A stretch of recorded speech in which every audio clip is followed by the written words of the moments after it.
ভর দুপুর একটি কাক তৃষ্ণায় কাতর হয়ে জলের সন্ধানে এদিক ওদিক ঘুরতে লাগলো, কিন্তু এক ফোঁটাও জলের খোঁজ পেল না। এইদিকে তৃষ্ণার্ত কাকটি ক্লান্ত হয়ে পড়ল, কিন্তু কোথাও জলের দেখা নাই। অবশেষে ক্লান্ত কাকটি একটি গাছের ডালে গিয়ে বসলো।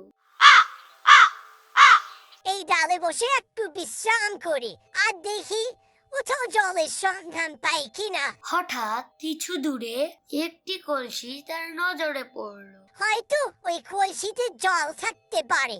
এই ভেবে সে তক্ষুনি গাছের উপর থেকে উড়ে গেল ওই কলসির কাছে। গিয়ে দেখলো কলসির নিচে সামান্য একটু জল আছে। কাকটি বুঝতে পারলো কলসির নিচে যতটুকু জল পড়ে আছে তার নাগাল পাওয়া খুব কঠিন।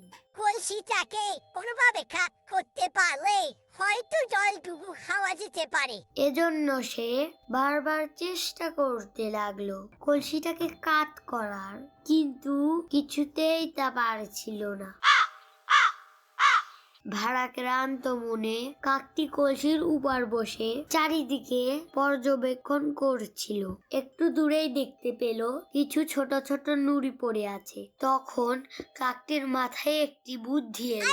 বুদ্ধিমান কাক একটা একটা করে নুড়ি ঠোঁটে করে তুলে এনে ফেলতে লাগলো ওই কলসির ভিতর। কিছুক্ষণের মধ্যে পাথরের চাপে কলসির নিচের জল উপরে উঠে এলো, আর কাকও চটপট ওই পানি পান করে তার তৃষ্ণা মিটালো। গল্পটি থেকে আমরা শিখলাম, বিপদে পড়লে ভয় না পেয়ে বুদ্ধি খাটাতে হয়। একবার চেষ্টা করে না পারলে বারবার চেষ্টা করতে হয়। তুমি যদি মন থেকে কোনো কাজ করতে চাও, তবে অবশ্যই সেটি করার কোনো না কোনো পথ খুঁজে পাবে। এই গল্পের নীতি কথা, ইচ্ছা থাকলে উপায় হয়।